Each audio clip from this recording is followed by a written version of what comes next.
Do you overthink when it comes to pruning roses?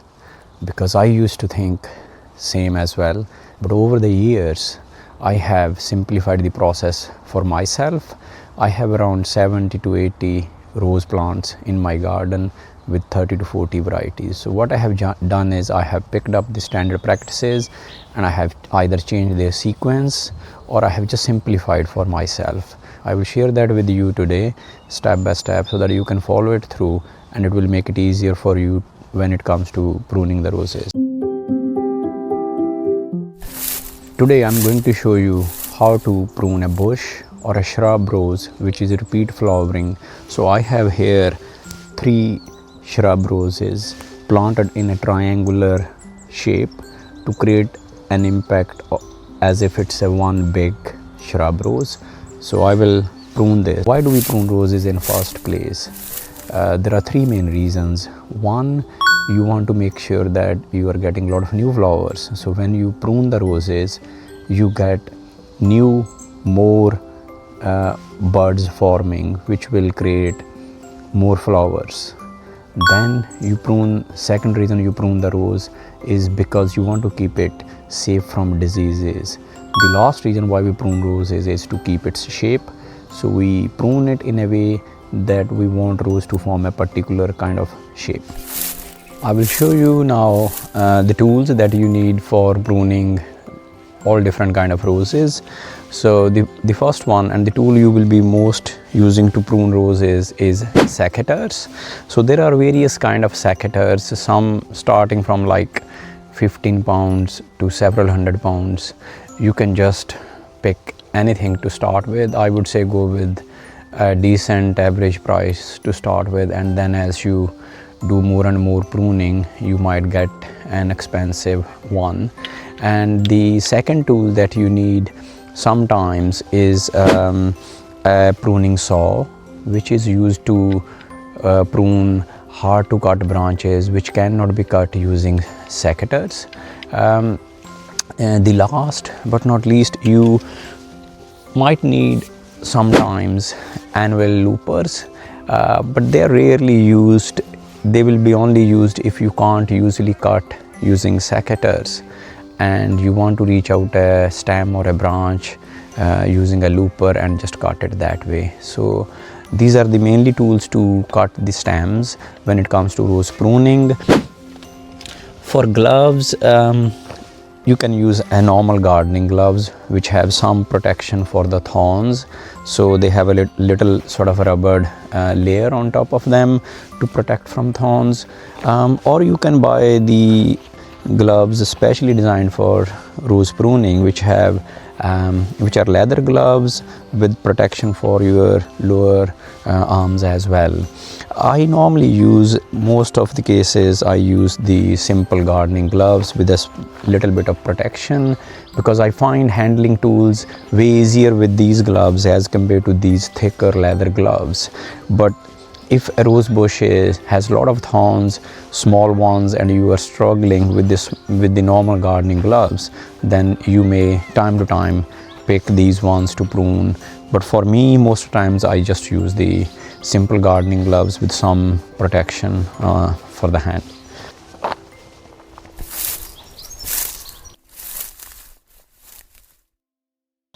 This is the bush rose we are going to prune today. So what we have here is a rose called Lady of Shalott. I bought it from David Austin's in UK. We have 3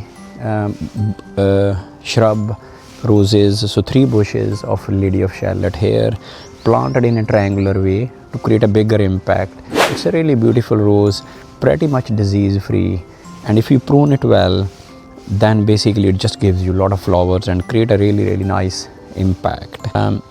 What I have here, we have it's like 6-7 years old rose bushes. So once a rose bush is well established, I would say after year 3 onwards, you need to use this pruning method what I'm going to show you today. It's quite easier and you don't need to remember too much. So for the well established rose bushes which are more than 3-4 years old, in my garden I want to keep them to a certain height and when you prune it, you just need to make sure you need to prune it half. So if you want a rose bush flowering at around 1 meter height, you need to prune it to half a meter height. And the first thing I do to actually have better access to the center of the plant and all the stems, in my first go, when I do the cuts, I don't worry about which branch or stem I'm cutting. I just take out, let's say, 30 to 40% of the plant growth. So this is a well established rows. So what I'm going to do now is, there are 3 bushes planted next to each other in a triangular way. I'm going to take around 30 to 40% of the growth. I will cut it, and then I will basically go to the second round of actually finishing my pruning.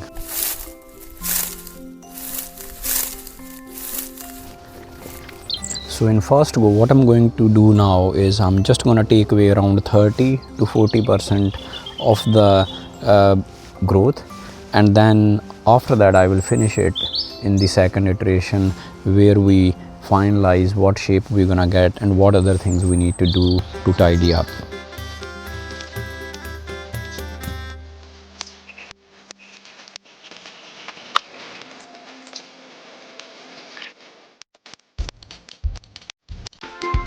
So you see, what I'm doing here now is, I'm not worried too much about what I'm cutting. I'm just taking the top part of the plant off. It's about nearly 40% of the height I'm just taking off, and then this will open up the area for me to look in depth and give the sort of finishing touches to these plants while I'm pruning. So just without worrying too much, you're just taking a lot of top growth off, so you don't worry about the shape or what kind of cuts you are making, what's the angle of the cut, nothing like that. Just keep taking off the top parts of the growth. So now I'm starting the second bush. Again, I'm not looking into the details, I'm just taking the top 40, nearly 50% maybe, the growth off. We will finish all the cuts and do all the detailed pruning in the second iteration. That's it. Don't worry about the angle of the cut or anything like that. Just take the top parts off. You see now how open the bush is. Now we will go after the third bush.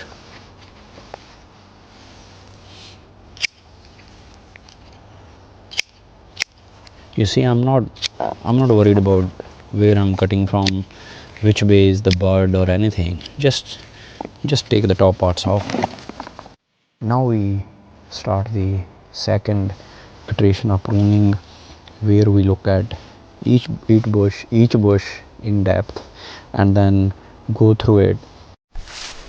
So you see, the originally with all the new growth, the rose was like this high, so we have cut it till here without thinking much. Now the next stage, what I do is, again, I don't worry about in terms of what is diseased or not diseased, which way is bud forming. That's too complex to remember for me. So what I do next stage is to just create a shape of this rose and decide what height I want it to grow to this year when it flowers. So because this is an established shrub rose, what I will do is, I will always every year cut it to half. So for me, I will probably take everything out till this height, so that my final rose flowers will probably, it will get a new growth and it will reach this height, which was probably the height from where we cut from. So I'm going to cut at this height the whole bush. This is the second cut. Now you see, the bush is quite open. It's easier to move your arms from one side to other side of the bush without getting stuck with the thorns and other things and also worrying about whether you have cut the wrong stem or not. So I will just go whole bush at this height. I will just prune it without thinking much.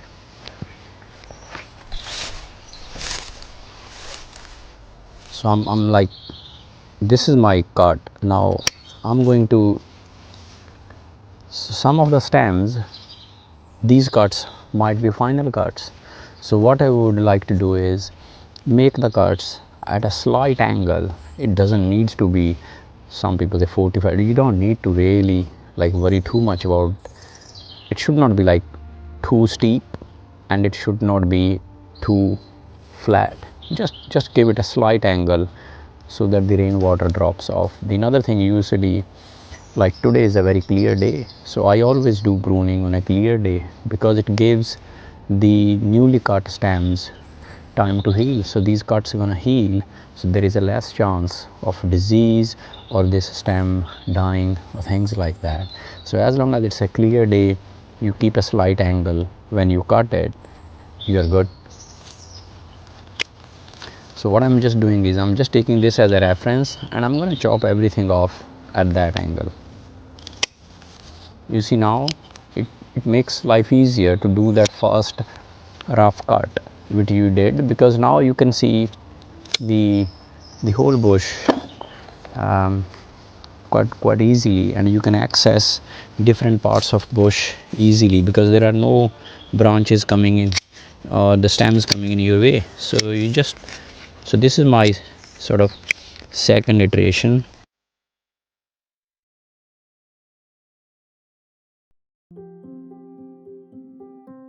So I'm not worrying too much about this new growth because the new buds gonna come out soon and give us a lot of flowers, so don't worry about that.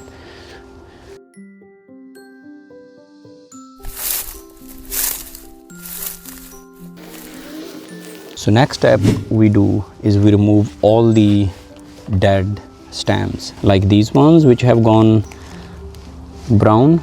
So you just cut them from the bottom,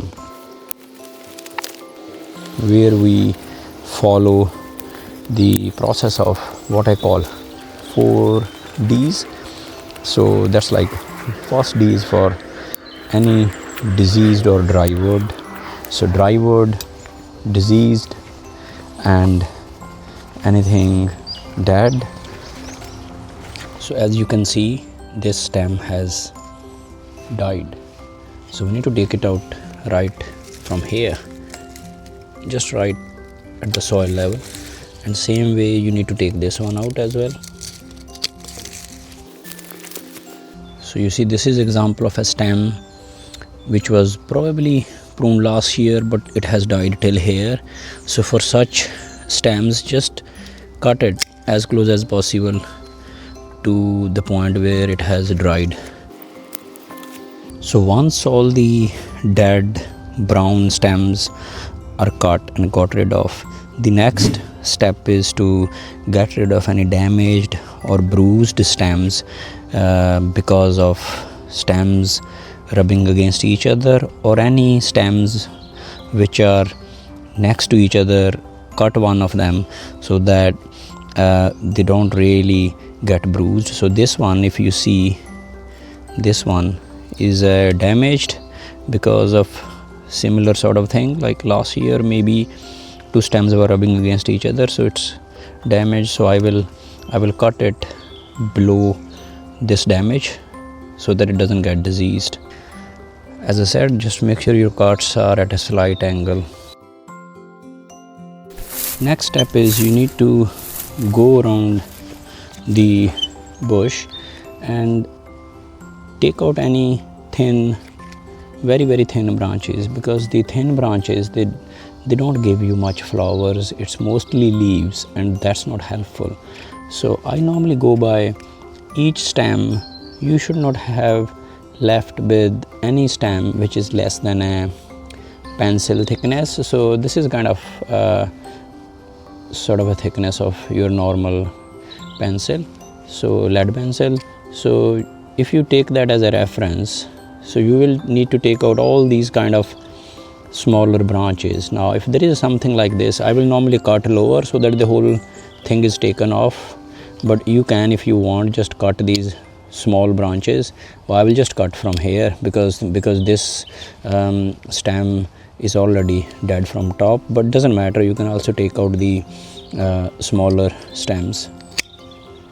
This one as well, if you see, is quite thin, so I will just prune it. I will just go around the whole bush now and take out any thin stems. This will open up the rose further, so I'm just taking out anything which is too thin. See all these thin branches, they will rub against other branches, damage them. You won't get many flowers from them, so you take all these out. You see, this stem is very thin. We will keep only stems which are roughly around pencil, the lead pencil thickness, so minimum I would say 5 to 6 mm thick at least. So these stems are no good, we need to just prune them.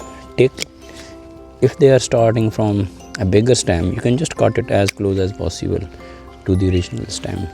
Same way this one as well. So for me, we have pretty much done a good job with this one. Now the last step you have is to just give the bush a little bit shape depending on how you want it to flower, at what height. You might still take some reduced height of some of the stems depending on how you want it to look like.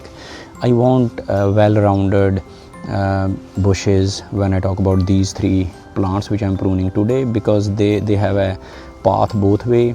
So if you have, let's say, a bush rose close to the wall, you might want, let's say, the back of the rose higher than the front. If you want that, then you will probably like to prune a little bit hard from the front of the rose and then keep a little bit height at the back. But in my case, I want a well-rounded, so what I have is these stems which are on the sides, they may be slightly lower than the stems in the middle to give it a well-rounded shape on the top. So that's what I'm gonna do now. So it's pretty much done. I will just touch up, I will just double check I haven't missed anything in terms of anything which is dead or in terms of anything which needs to be taken out a little bit more. So that's the only thing left now, so I will do that and then we will finish this off. Once you get better with pruning, you've done few bushes, you will see it's maximum 5 to 10 minutes job for one bush.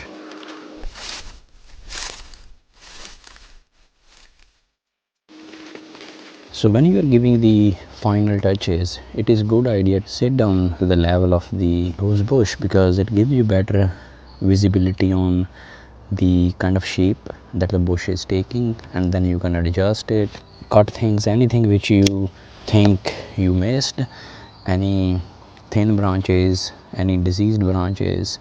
You see now, as we have pruned these two bushes, they are starting to look more open, and within few weeks you will see they will start having new buds, new growth.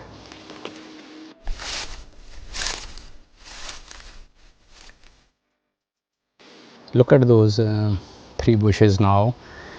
It might seem to you like it's a bit harsh, but I think they're gonna flourish very well and give us a lot of good flowers. I will share in the flowering season more photos of these bushes. So these are lady of shallot, bush rose, repeat flowering.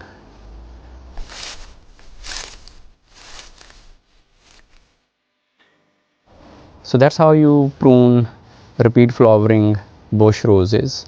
As you can see, we started with first roughly cutting the rose bushes to about half to get rid of all the growth. Then we basically finished it by following the steps like cutting the dead, damaged or diseased stems, any stems which are very thin, and then we gave the shape to the rose bushes. So that's all.